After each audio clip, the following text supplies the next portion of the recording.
nama saya Siti Aisyah Humaira dengan NIM PO 714203231087. Pada kesempatan kali ini, saya akan menjelaskan tentang metode deteksi virus SARS-CoV-2 berbasis biologi molekular menggunakan teknologi real-time reverse transcription polymerase chain reaction atau yang biasa kita sering dengar dengan RT-PCR.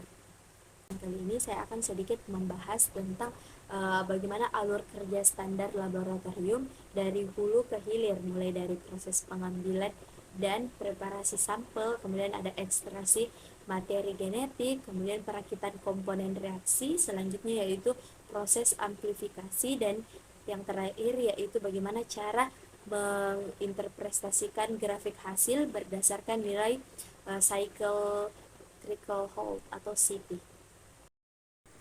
Jadi seperti yang saya jelaskan sebelumnya, yaitu alur kerja utama pemeriksaan ini dibagi menjadi 3, yaitu fase pra-analitik, fase analitik, dan juga pada fase pas-analitik. Jadi fase pra-analitik meliputi pengambilan swab nasofaring atau orofaring, kemudian penyimpanan pada media transfer virus atau VTM, dan intrikvasi patogen demi keamanan laboratorium.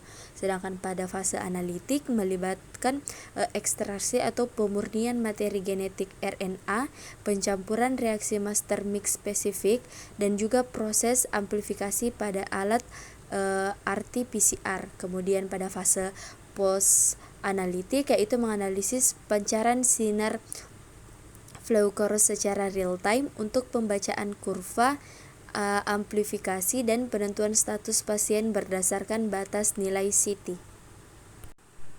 Jadi pada tahapan pertama dan paling krusial yaitu tahapan preparasi sampel. Jadi sampel diambil dari usapan atau swab nasofaring dan juga pada orofaring pasien menggunakan dacron atau rayon steril. Mengapa kita mengambil pada daerah ini? Dikarenakan disinilah konsentrasi atau viral load SARS-CoV-2 biasanya paling tinggi pada fase awal infeksi. Jadi setelah di swab, tangkai media dimasukkan ke dalam tabung berisi VTM atau viral transport medium untuk menjaga stabilitas partikel virus. Di laboratorium, proses ini diwajibkan dilakukan di dalam biosafety cabinet atau BSC level 2 untuk melindungi laboran dari risiko paparan aerosol virus. Sampel kemudian dihomogenkan menggunakan vortex sebelum masuk ke tahap ekstraksi. Kemudian tahapan yang kedua yaitu ekstraksi sampel. Jadi teman-teman, SARS-CoV-2 merupakan virus dengan materi genetik berupa single stranded RNA. Jadi agar materi genetik ini bisa diamplifikasi, kita harus mengisolasinya terlebih dahulu dan juga membuang komponen pengotor seperti protein, lipid, dan inhibitor PCR. Adapun proses ekstraksi ini umumnya terdiri dari 3 prinsip utama. Yang pertama yaitu lisis. Dinding sel virus dihancurkan menggunakan lisis buffer dan enzim khusus seperti proteinase K untuk mengeluarkan RNA. Kemudian yang kedua ada binding atau pengikatan. RNA yang keluar akan diikatkan pada silika membran pada metode spin column atau magnetic beads. Kemudian yang ketiga yaitu washing atau elution, pencucian dan elusi. Pengotor dicuci bersih menggunakan washing buffer, dan pada tahap akhir RNA murni dilepas dari pengikatnya menggunakan elution buffer steril. Hasil akhirnya adalah RNA virus murni siap dipakai. Selanjutnya pada tahapan ketiga yaitu preparasi master mix. Setelah RNA murni didapatkan, kita menyiapkan komponen reagen di ruang bersih atau clean room untuk menghindari kontaminasi. Kemudian reagen PCR ini disebut sebagai master mix karena SARS-CoV-2 adalah virus RNA, sedangkan mesin PCR hanya bisa mengamplifikasikan DNA. Maka kita membutuhkan metode reverse transcription atau RT untuk mengubah RNA virus menjadi cDNA atau complementary DNA. Adapun komponen utama dalam master mix yaitu yang pertama ada enzim reverse transkripsi untuk mengubah RNA menjadi cDNA. Kemudian ada enzim DNA polimerase untuk menggandakan si DNA. Kemudian ada primer spesifik, yaitu potongan DNA pendek yang dirancang khusus untuk menempel pada gen target SARS-CoV-2, misalnya gen target E, N, atau RDRP.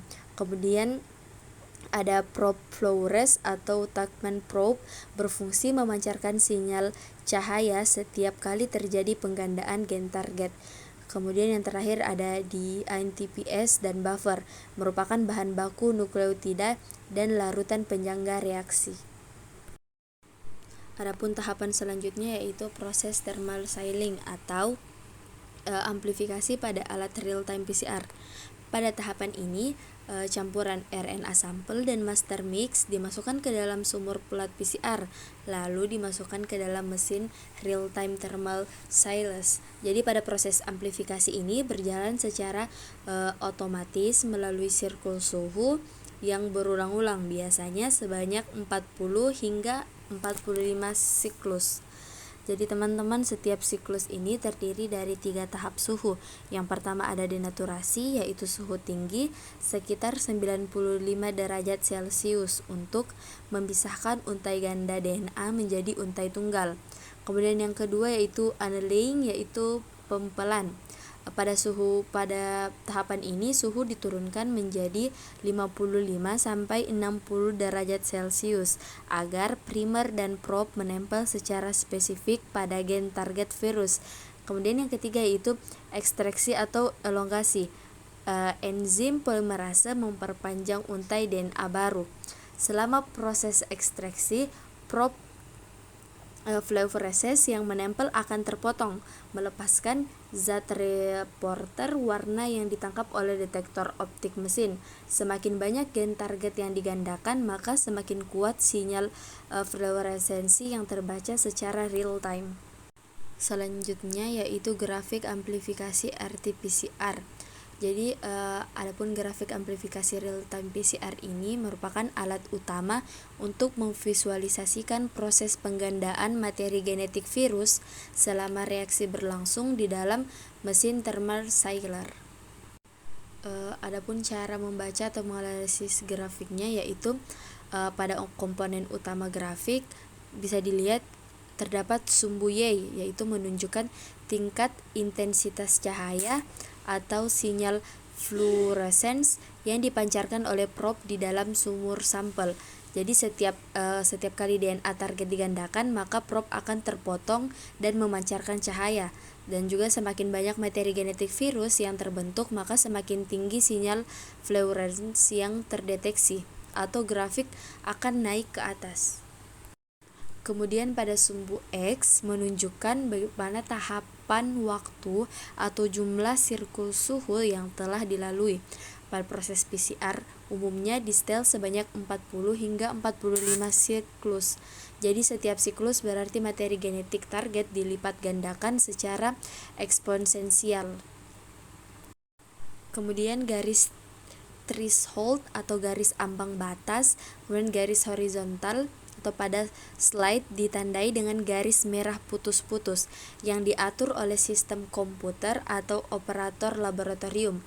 Jadi sinyal fluorescence yang di bawah ini dianggap sebagai bising latar belakang atau background noise alat. Sinyal yang berhasil melewati atau memotong garis threshold ini yang akan diakui sebagai hasil amplifikasi positif sejati. Kemudian saya juga akan menjelaskan bagaimana cara memahami bentuk kurva amplifikasi. Jadi teman-teman, kurva yang terbentuk pada grafik PCR yang ideal memiliki bentuk menyerupai huruf S. Jadi kurva ini terbagi menjadi beberapa fase. Fase pertama itu fase baseline atau siklus 1-15. Jadi sinyal fluorescence sangat rendah dan stabil karena jumlah produk PCR belum cukup banyak untuk dideteksi oleh sensor optik.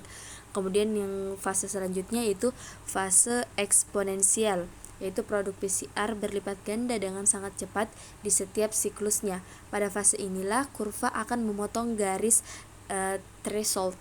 Kemudian fase yang ketiga yaitu fase TEU atau reaksi mulai melambat dan mendatar karena bahan reagen di dalam sumur atau seperti enzim dan nukleotida sudah mulai habis digunakan. Kemudian validitas uji atau kontrol internal. Adapun cara hasil pembacaan kurva hanya boleh dinyatakan valid jika memenuhi standar kontrol kualitas laboratorium. Pada kontrol positif harus menghasilkan kurva sigmoid, sedangkan pada kontrol negatif harus menghasilkan kurva flat atau mendatar.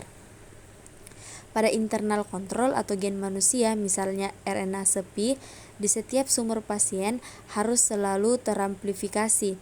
Jika kurva SARS-CoV-2 flat dan internal kontrol juga flat, maka hasil tes dinyatakan invalid, kemungkinan akibat kegagalan ekstraksi RNA atau sampel swab yang buruk, sehingga tes harus diulang dengan sampel baru. Kemudian pada tahapan akhir yaitu interpretasi hasil nilai CT.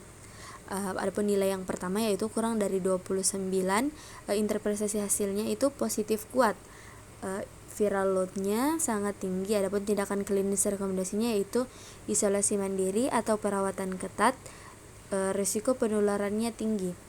Kemudian nilai yang kedua itu 30-37, positif lemah, viral load-nya itu sedang atau rendah. Tindakan klinis rekomendasinya isolasi mandiri, pelacakan kontak erat pasien. Kemudian nilai CT selanjutnya 38-40. Interpretasi hasilnya borderline atau sangat lemah. Viral load-nya atau estimasi sangat rendah.